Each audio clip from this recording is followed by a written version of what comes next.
시원하시죠? 여름만 이렇게 해드립니다. 그러니까 겨울엔 도로 입으시고. 네, 사랑 시리즈입니다. 사람, 삶, 사랑. 이 시리즈가 더해가면서 우리 사람 그 존재됨의 의미가 더 깊어지고, 또 삶, 그 삶이 풍성해지고, 사랑, 그 사랑의 크기가 더해가는, 그래서 사랑으로 충만해지는 우리 모든 성도들의 삶이 되시기를 주님의 이름으로 축원합니다. 오늘은 사랑의 기술에 대해서 생각해 보려고 합니다. 오늘의 시대를 과학의 시대, 기술의 시대라고 말합니다. 그런데 과학에만 기술이 적용되는 것은 아닙니다. 인생살이에도 기술이 필요하더라고요. 사람마다 다 알지요. 알아요. 다 아파서 압니다. 생활하는데 다 알아요. 웃고 울고 아파하고 치유되고, 좋은 일이 또 나쁜 일이, 올라갔다가 또 내려가는 일도 있고, 인생은 다 알아요. 그런데 그 사람의 알이, 사람 알이는 결국 따지고 보니까 사랑 알이더라고요. 사랑 알이. 사랑 때문에 울고, 사랑 때문에 웃고, 사랑 때문에 기뻐하고, 사랑 때문에 분노하고, 사랑으로 살고, 사랑 때문에 죽고. 결국은 인생은 사랑 알인데, 그 사랑이 기술이 필요한 걸 우리가 잘 모를 때가 있습니다. 하나님이 이 세상을 다 사랑으로 만드셨죠. 우리 인간 자신도 사랑으로 만드셨어요. 그러니까 이 세상은 사랑으로 충만해 있는 겁니다. 하나님이 사랑을 이 세상에 부어주셨는데, 인간은 여전히 사랑이 없다 얘기하죠. 사랑이 부족하다, 사랑 좀 해줘, 이런 말을 많이 합니다. 근데 가만히 생각해 보니까 사랑을 보존하는 기술이 없고, 사랑을 늘려가는, 증식시켜가는, 번식시켜가는 기술이 우리에게 부족한 것 같아요. 사람을 생각해 보면 이런 얘기들을 해요. 이 사람 못 배웠다. 그러지만 정말 무식한 사람은 학교 공부를 많이 못한 사람이 아니고, 사랑할 줄 모르는 사람이 무식한 사람입니다. 우리가 다 부자 되기를 원하죠. 근데 진짜 부자는 물질의 부자가 아니고 사랑의 부자라는 걸 알 수 있습니다. 가난도 마찬가지입니다.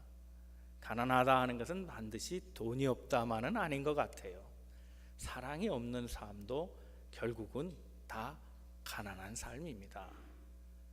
사람마다 다 사랑을 원하지만 사랑할 수 없는 것은 사랑에 대한 기술을 몰라서 그렇고, 사랑이 부족하다는 것은 결국은 사랑을 보존할 수 있는 능력을 못 배워서 그렇습니다. 그런데 성경은 우리에게 진작부터 사랑에 대한 이야기들을 해주고 계십니다. 특별히 하나님의 사랑, 예수님의 사랑은 아트입니다. 아트.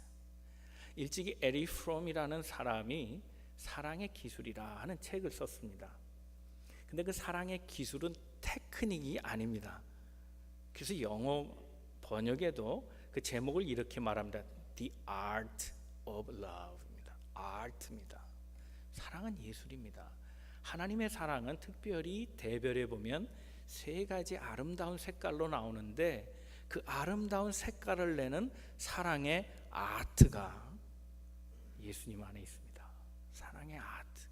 오늘 이 말씀을 통해서 우리가 그런 사랑의 기술, 테크닉이 아니라 사랑의 예술적 가치들을 생각해보고, 그것을 어떻게 잘 다루어서 우리 삶, 우리 가정, 교회, 우리 일하는 삶의 터전에서 어떻게 하나님의 사랑으로 살아갈까, 그것을 나누고 그것으로 인해 기뻐하고 그것으로 인해 감사하고 살아갈까, 그 비결과 응답을 이 시간 얻게 되기를 주님의 이름으로 축원합니다.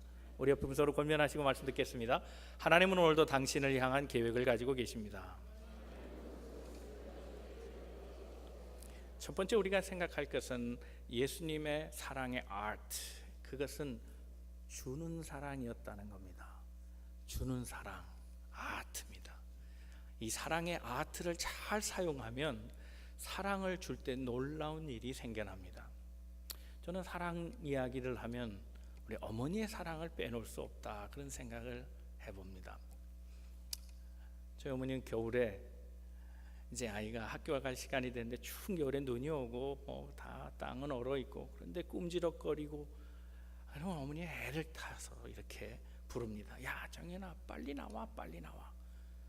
막 재촉하죠. 나가보면요, 우리 어머니가 그 겨울에 꼭 그러셨어요. 부뚜막 아시죠? 부뚜막.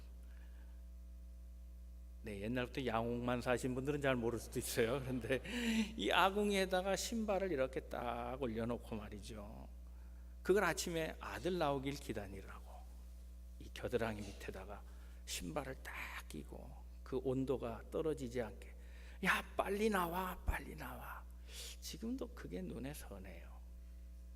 어머니의 사랑, 내리주는 사랑이고 다 주는 사랑입니다. 최근에 어떤 목사님이 저한테 글을 하나 보내주셨어요. 시입니다. 어린아이의 시인데 이 시가 전라북도 교육청인가요? 거기에서 상을 받은 그런 시랍니다. 그 상을 받고 나서 그 수상 소감을 써놓은 말이 이렇습니다. 우리 엄마께서 올해 암으로 투병하시다가 돌아가셨습니다. 가난했지만 어머니와 함께 지냈던 엄마가 차려주시던 밥상이 그립습니다. 무엇보다 더 보고 싶은 것은 엄마의 얼굴입니다. 이게 수상 소감입니다. 이 아이가 지은 시가 가장 받고 싶은 상이라는 그런 시입니다.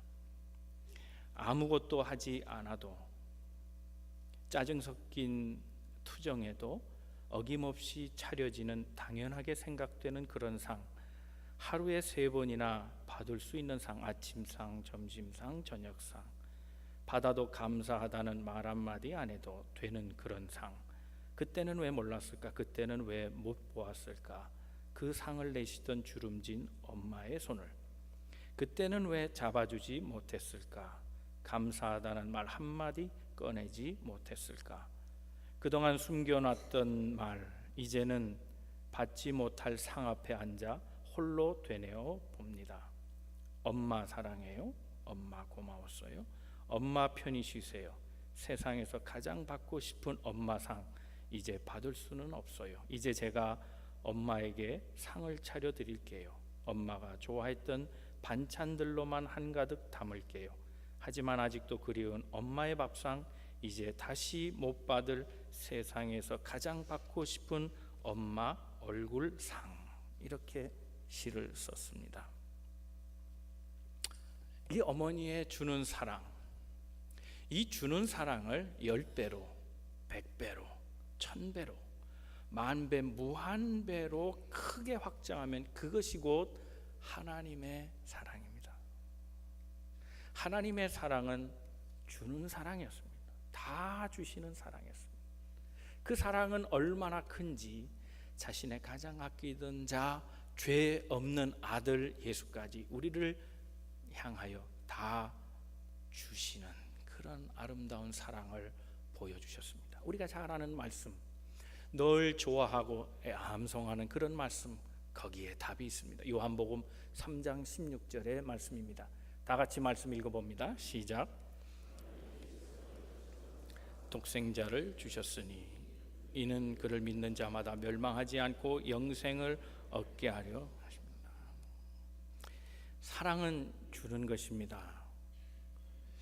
그런데 사람들은 사랑하지 않으면서 받으려는 이기적인 마음이 있습니다. 사랑을 주지 않으면 받을 수 없습니다. 사랑은 사랑 주는 자가 확실히 알고 사랑 받은 자가 확실히 체험합니다.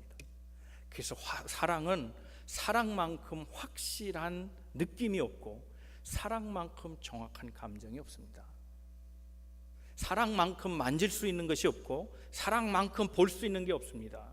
사랑에 확신이 없는데 사랑을 받았다, 사랑을 주었다, 그렇게 내가 주장할 수 없는 겁니다. 여러분, 내가 받는 질문 가운데 남자건 여자건 간에 당신 나 사랑해요 라는 말을 자주 듣는 편이라면 분명합니다. 사랑 준 적이 없습니다. 사랑만큼 확실한 것이 없는데 아이들도 사랑을 느낍니다. 짐승도 사랑을 느낍니다. 준 것이 없다면 절대로 느껴지지 않는 게 사랑입니다. 근데 사람들은 다 사랑을 못 받았다고 말합니다. 항상 외로운 사람이 있습니다. 항상 외로운 사람은 항상 자기를 사랑해 줄 사람을 찾습니다. 자기 얘기를 들어줄 사람을 찾습니다. 자기 말에 긍정해 주고 자기 편이 되어 줄 사람을 찾습니다. 나만 사랑해 줄 사람을 찾습니다. 그러나 분명하게 다시 인지해야 될 것이 있는데, 사랑은 받아서 깨닫는 것보다 줄 때 깨달아지고, 사랑은 주면서 생겨난다는 사실을 알아야 합니다. 줄 때 만들어지는 것이 사랑입니다. 받을 때는 만들어지지 않습니다. 받을 때는 만들어지는 게 아니라 간직하고 있는 겁니다. 그런데 그 간직된 사랑은 에너지의 법칙하고 똑같습니다. 시간이 가면 다 없어집니다. 그래서 고갈되는 겁니다. 그래서 또 사랑을 원하는 겁니다. 그러므로 내 삶에 사랑이 충만한 삶을 살려면 사랑하는 것입니다. 사랑을 줄 때 사랑은 날마다 만들어지는 것이기 때문입니다. 이것이 하나님의 사랑의 기술입니다. 이 아트를 모르면 사랑은 우리 속에서 생겨나지 않습니다. 우리 막내가 한국 노래를 좀 해요. 한국말 잘 못하면서 한국 노래를 이렇게 또 해요. 근데 들어보니까 그 가사가 재밌더라고요. 예쁜 목걸이 사주고 싶지만, 좋은 차를 타고 태워주고 싶지만, 좋은 곳에 데려가고 싶지만 주머니에 잡히는 게 없어. 줄 수 있는 게 이 노래밖에 없다. 이 목소리밖에 없다. 그런 노래를 하고 있어요. 그래서 제가 농담으로 그런 남자애는 만나지 마. 그랬더니 얘가 하는 말이, 아빠, 목사님은 그런 소리 하면 안 돼. 그래서 한번 당했습니다. 제가 혹시 무엇을 가지고 있어야 줄 수 있다고 생각한다면 그것도 오산입니다. 사랑은 그런 것부터 시작하는 것이 아닙니다. 사랑은 따뜻한 말 한마디로부터 시작하는 것이고, 따뜻한 눈빛으로부터 시작하는 겁니다. 따뜻한 손길 하나, 그것이면 충분합니다. 우리 몸의 온도가 36.5도라고 치면 두 손을 잡아주면 73도 아닙니까? 여기에 따뜻한 눈길을 보내는 눈의 광선이 얼마나 뜨겁습니까? 아마 우리 몸의 그 사랑의 체감 온도는 1000도쯤 올라갈 겁니다. 거기다가 따뜻하게 손을 잡고 말로 서로 격려해주고 사랑의 말을 던져주면 10,000도 그 이상으로 열기가 올라갈 겁니다. 특별히 여러분, 젊은 여러분 조심하세요. 어른들 앞에 불필요한 침묵을 하면 안 됩니다. 어른들 앞엔 좀 까불어도 됩니다. 쓸데없는 침묵을 하면서 어른들을 긴장시킬 수 있습니다. 우리 며느리가 말을 안 하네. 내가 또 뭐 잘못했나? 지들끼리 또 싸우고, 그 화가 나한테 올려나. 가슴이 졸여지고. 그건 교회도 마찬가지입니다. 말 안 하는 사람, 나하고 대화하지 않는 사람, 그 사람이 나를 긴장시킵니다. 저 사람이 나한테 뭐 화가 났나 보다. 우리 같이 인사하잖아요. 사랑의 인사합시다. 그러면 사랑합니다 그러는데, 이거 잘해야 됩니다. 이거 나는 그 사람을 보고 사랑합니다 그랬는데 그 사람은 다른 턴이에요. 옆에 사람 보고 사랑합니다 그러니까 나를 할 때는, 나하고 할 때는 확 돌아서 있는 거예요. 이 사람이 나보고 삐졌다는 거예요. 조심해야 합니다. 좀 오래 쳐다보세요. 따뜻하게. 그 손 뒀다 뭐하고, 그 눈은 왜 뜨고 있어요? 좀 쳐다봐야지. 그 손 갖고 뭐 할 거예요? 좀 잡아주고 말이죠. 사랑은 줄 때 더 풍성해진다는 겁니다. 주는 사랑에 놀라운 열매가 있습니다. 그 사랑이 줄 때 전해지고, 전해진 사랑은 반드시 에코가 돼서 내게로 돌아온다는 겁니다. 사랑만큼 확실한 것이 없고, 사랑만큼 확실히 깨달아지는 것이 없고, 사랑만큼 분명하게 만져지는 게 없습니다. 사랑하는 성도 여러분, 이 아름다운 사랑의 아트, 주는 사랑 잘 하셔서 우리들의 사랑이 날마다 더해가는 축복 가운데 있기를 주님의 이름으로 축원합니다. 두 번째 생각할 것은, 두 번째 예수님의 아트, 대신해 주는 사랑입니다. 대신해 주는 사랑. 하나님의 사랑은 남의 잘못을 대신해 주는 사랑이었습니다. 구약에 보면 아브라함이 아들 이삭, 그 아들을 제물로 바치는 장면이 나옵니다. 아들이 죽어야 됐습니다. 그런데 하나님은 아브라함의 믿음을 보시고 그 아들을 받으신 것이 아니라 대신 양을 준비해 주셨습니다. 구약의 많은 역사 가운데 이스라엘은 자꾸 범죄했지만 하나님은 그 범죄마다 그 사람들의 생명을 취하지 아니하시고 대신 양의 생명을 취해서 대신하는 사랑을 보여주셨습니다. 인류의 수많은 죄, 갚을 수 없는 수많은 죄를 위해서 대신하는 사랑으로 아들을 받으신 분이 하나님이십니다. 성경 그래서 하나님의 사랑, 예수님의 사랑은 대신하는 사랑이라고 곳곳에서 설명해 놓고 있습니다. 고린도후서 5장 14절 말씀입니다. 한번 같이 말씀 읽겠습니다. 시작. 한 사람이 모든 사람을 대신하여 죽었은즉 모든 사람이 죽은 것이라. 대신하셨다. 21절로 보겠습니다. 15절도 나오지만 21절에도 이렇게 말합니다. 시작. 하나님이 죄를 알지도 못하신 이를 우리로 대신하여 죄로 삼으신 것은 대신하여. 디도서에도 나오고 디도서 2장 14절에 나오고 또 베드로전서 3장 18절에도 나옵니다. 베드로전서 3장 18절 한번 같이 읽어보겠습니다. 시작. 그리스도께서도 단번에 죄를 위하여 죽으사 의인으로서 불의한 자를 대신하셨습니다. 예수님의 사랑은, 하나님의 사랑은 남을 대신해 주는 사랑입니다. 놀라운 아트입니다. 제가 어릴 때 저는 놀기를 참 좋아했는데 동네에서 딱지치기 하면 잃은 적이 없고 구슬치기 해도 잃은 적이 없습니다. 물론 그걸 맨날 어머니 다 버렸지만 비석놀이를 할 때입니다. 그 비석가기 아시죠? 여러분들은 신세대라 잘 모르시지만 전 비석가기 하고 자랐던 기억이 있습니다. 이렇게 자기 비석을 세워놓으면 남이 이렇게 던져서 톡 넘어뜨리는 게 있습니다. 그걸 하는데 끼지 못한 이제 동네 친구 녀석이 있습니다. 아니 계속 깐죽대는 겁니다. 왔다 갔다 하고 끼려고 그러고 장난치고 자기도 끼어달라고. 일단 제 차례가 돼서 툭 돌을 던졌는데 이게 깐죽대다가 여기 딱 얼굴에 맞고 얼굴이 찢어졌습니다. 뭐 우리끼리는 괜찮아요. 또 그럴 수 있으니까. 근데 걔네 부모는 달랐어요. 병원에 가서 다 몇 방 꼬매고 와갖고 우리 집에 찾아왔습니다. 소리 지르고 우리 귀한 아들 얼굴을 찢어놓은 놈 나오라 그러고 난리가 난 겁니다. 근데 우리 어머니가 그 집 부모들 앞에 무릎을 꿇었습니다. 그리고 다 내 잘못입니다. 나를 탓해 주세요. 내 잘못입니다. 저는 그때 어머니가 그렇게 무릎 꿇은 모습 지금도 그렇게 가슴이 아립니다. 근데 사실 저는 그때 이해가 안 갔습니다. 나는 잘못한 게 하나도 없는데 그놈이 맞을 짓을 한 건데 내가 던지는 거 지가 끼어드는 거지 내가 걔를 향해 던진 것도 아니고 우연한 사고고 이게 죽을 죄인가. 돈을 변상을 하면 오케이 하겠지만 그거 너무 화가 나고 그랬습니다.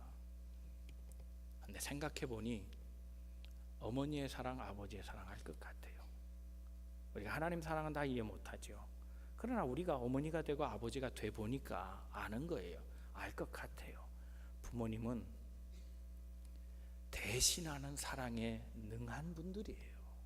다 자기 잘못처럼 여기고 내가 그런 것처럼 자식의 실수와 허물을 다 덮어줄 수 있는 분이 바로 우리 부모님입니다.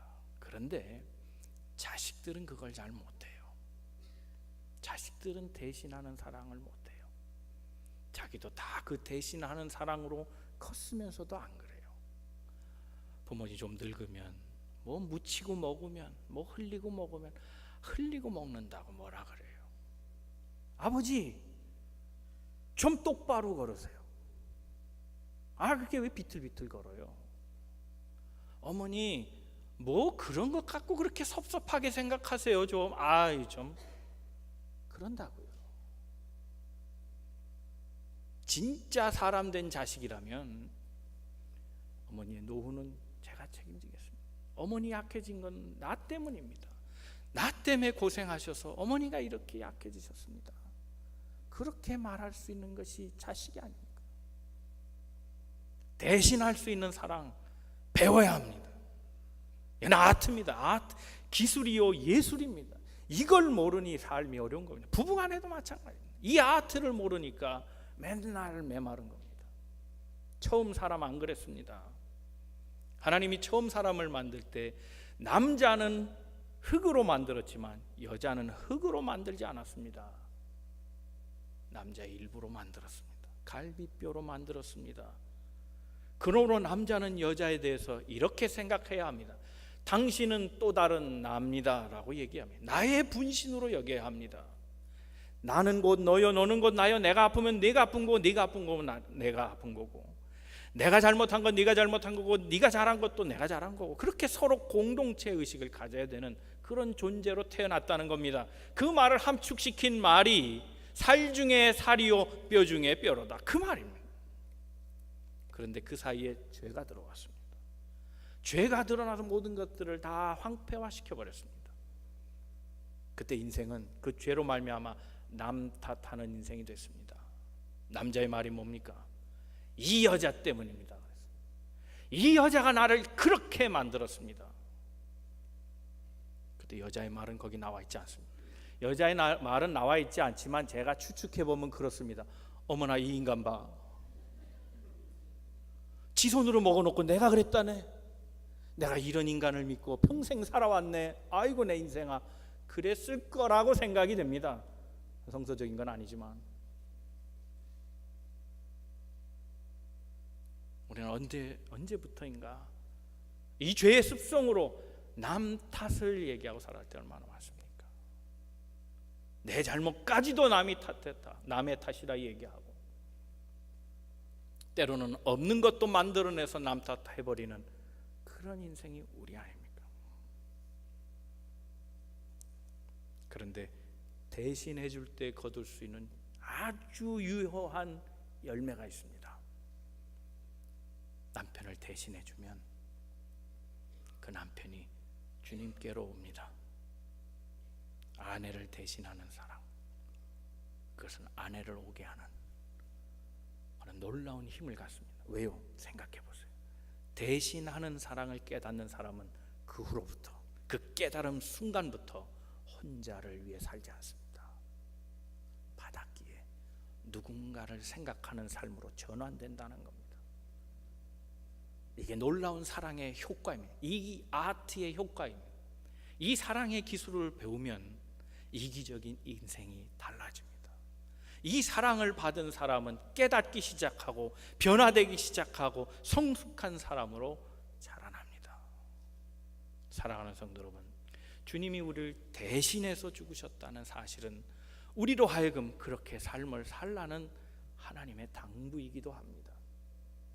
이 사랑의 방법, 이 사랑의 기술, 대신하는 사랑 잘 습득하시고 남 탓하지 말고 남의 허물을 도리어 가려주고 남의 잘못까지 내 잘못이라고 말하며 그 사람의 가슴을 울려주고 그 사람의 마음을 변화시키는 이런 사랑의 삶을 살아가는 우리 모든 성도들 다 되시기를 주님의 이름으로 축원합니다. 세 번째 예수님의 아트입니다. 세 번째 예수님이 만들어낸 사랑의 빛, 그 아름다운 그 사랑은 한없이 받아주는 그런 사랑입니다. 누가복음 15장에 보면요, 그 누가복음 15장에 세 개의 비유가 있습니다. 그러니까 15장 전체는 다 비유에 대한 얘기입니다. 비유는 세 가지만 내용은 하나입니다. 자, 주위에서 이제 살펴보면 이렇습니다. 첫 번째 비유는 잃어버린 양에 대한 비유입니다. 주인에게 목자가 99의 양이 있었는데 하나가 없어졌습니다. 그 하나를 찾아 헤매다가 마침내 찾아내고 기뻐했다. 그것이 첫 번째 비유고, 두 번째 비유는 드라크마, 돈에 대한 비유입니다. 10개를 가지고 있었는데 어느 날 세어보니 하나가 부족합니다. 어디로 갔을까? 이것저것 다 구석구석 살펴보면서 마침내 하나를 찾아내고 그 드라크마 하나 때문에 사람 불러다가 잔치합니다. 그 드라크마 하나 찾아놓고, 예를 들면 100원 찾아놓고 10만 원짜리 잔치한 겁니다. 그만큼 기뻐서 하는 얘기입니다. 잃었던 것을 찾은 그 기쁨. 세 번째 비유는 탕자의 비유입니다. 아버지가 멀쩡히 살아계신데 유산을 상속받아가지고 다 탕진하고 아버지가 그리워서 돌아온 자식. 그 얘기를 15장 안에 다 담아놓고 하나의 주제로 엮어가고 있습니다. 그러니까 이 주제는 엄밀하게 얘기하면 키워드에 있지 않습니다. 즉 잃어버린 양, 잃어버린 드라크마, 탕자, 이게 키워드가 주제가 아니고 그것을 받아주신 분, 잃어버린 양을 찾으시는 목자, 잃어버린 돈을 찾은 여인, 탕자를 다시 받아준 아버지, 거기에 주제가 있습니다. 그런데 이 세 가지의 비유는 누구를 향해 하신 말씀인가 하면 바리새인에게 한 얘기입니다. 바리새인에게 주신 말씀, 왜 이 말씀을 주셨을까? 1절, 2절, 3절 말씀 한번 같이 읽어보겠습니다.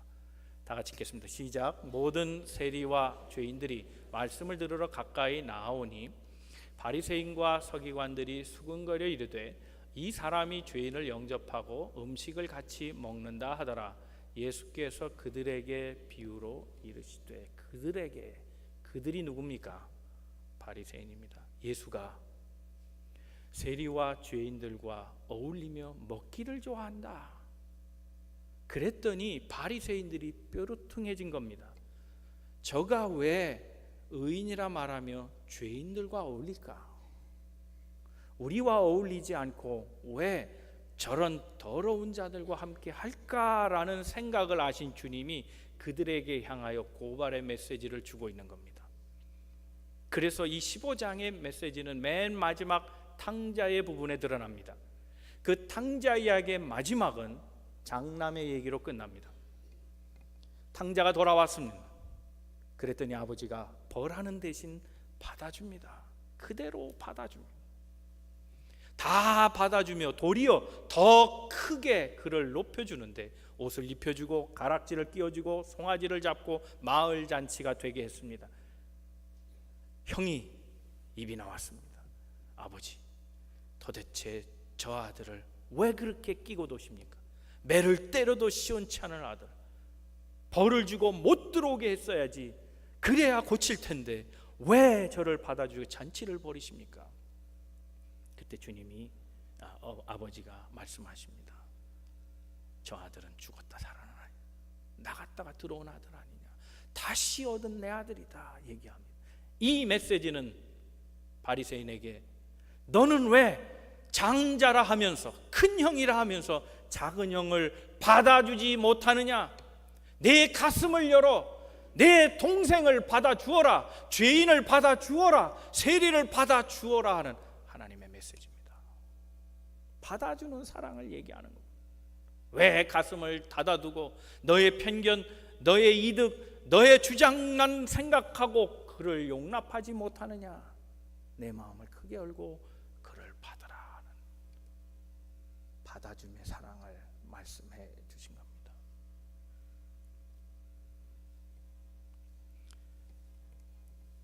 사랑은 윽박지르고 소리를 지른다고 해서 만들어지는 게 아닙니다. 사람의 깨달음은 야단치는 데서 오지 않습니다. 옆집에 어떤 아줌마가 꼬마 아이에게 7살 난 아이에게 사과를 줬답니다. 그때 사과를 딱 받고서 얘가 땡큐도 안 하고 그냥 먹으려고 그러는 겁니다. 그러니까 그 엄마가 그냥 화들짝 놀래고 잘못 가르쳤잖아요. 그래 막 야단을 치는 겁니다. 얘 이 녀석아, 어른이 사과를 주면 뭐라고 말을 하고 받아야지 이 녀석이 그냥 먹어? 그리고 막 야단을 친 겁니다. 얘가 곰곰이 생각하는 겁니다. 무슨 말을 해야 될까? 근데 조금 있다 생각이 났습니다. 깎아주세요. 야단 친다고 깨닫는 게 아닙니다. 깨달아질 때가 있습니다. 큰 사랑을 받아보면 깨달아지는 겁니다. 자, 예수님의 삶의 여정을 보십시다. 제자들을 만나고 제자들을 키워내십니다. 그들에게 하나님의 사랑을 가르쳐 주셨습니다. 주는 사랑 해주었습니다. 대신해 주는 사랑 해주었습니다. 그런데 그들은 그 사랑으로도 부족했습니다. 사람이 완성되지 않았습니다. 예수께서 십자가에 달리실 때 그들은 다 도망갔습니다. 모른 척했고 배반했고 절망의 상태로 떨어집니다.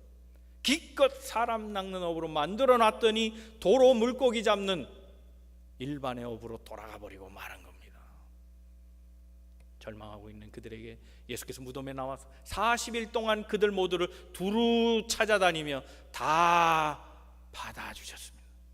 배반한 그들을 큰 가슴 속에 다 받아주니 그들이 변하기 시작했습니다. 누가복음 24장 15절 이하에 이렇게 말합니다. 52절 이하에 함께 읽어봅니다. 시작. 그들이 그에게 경배하고 큰 기쁨으로 예루살렘에 돌아가 늘 성전에서 하나님을 찬송하니라. 이들은 찬송을 잃어버리고 살았습니다. 절망하고 살았고 패배감 속에 살았고 예수를 배반한 자괴감에 얼굴을 들고 살지 못했습니다. 그러나 그들은 용기를 갖게 됐고 다시 소망을 품게 됐고 그들의 입에서 찬송이 나오게 됐습니다. 주는 사랑으로 되지 않았고 대신해 주는 사랑으로 되지 않았지만 그 모든 것들을 다 받아주시는 넓은 사랑, 큰 사랑, 받아주는 사랑에 그들은 사람 되어갔고 제자가 되어간 겁니다. 이것이 사랑의 기술입니다. 받아주는 사랑에 큰 열매가 있다면 바로 그것입니다. 사람이 변화되기 시작합니다. 받아주면 내가 바랬던 그 사람이 만들어지는 겁니다. 큰 사랑으로 받아줄 때 비로소 예수가 원했던 제자가 만들어진 겁니다. 받아줄 때 놀라운 역사가 생겨납니다. 사랑하는 성도 여러분, 이제 말씀을 정리합니다. 예수님의 사랑의 기술을 배웁시다. 첫 번째 사랑의 기술은 주는 것입니다. 줄 때 사랑이 생겨납니다. 주는 사랑은 마르지 않습니다. 세상에 사랑을 풍성하게 하는 방법은 사랑을 줄 때입니다. 대신하는 사랑, 그것이 예수님의 두 번째 사랑의 기술이었습니다. 남 탓하지 말고 미안해, 다 내 잘못이야, 당신 허물은 나 때문이야, 당신 건강을 잃은 건 나 때문이야, 당신이 약해진 건 나 때문이야, 당신이 화가 난 건 나 때문이야. 그때 사랑이 마음에 박히고 그때 가슴 속에서 펑펑 쏟아져 나오는 눈물과 사랑이 생겨납니다. 그때 죽었던 심장의 소리가 다시 뛰기 시작합니다. 감격이 있습니다. 대신해 주는 사랑, 그것이 예수님의 사랑이었습니다. 세 번째 사랑, 받아주는 사랑. 큰 마음으로 받아줄 때 그 큰 마음 속에 그 사람이 담겨오기 시작하고 그 사람이 변화되기 시작합니다. 예수님은 그 사랑으로 우리를 만져주셨습니다. 나의 나됨은 오직 그의 사랑 때문입니다. 사랑하는 성도 여러분, 이 예수의 사랑의 기술을 잘 배우셔서 우리 삶의 공동체에 사랑이 차고 넘치는 풍성한 역사들을 이뤄내는 우리 모든 만남의 성도 다 되시기를 주님의 이름으로 축원합니다. 기도하겠습니다.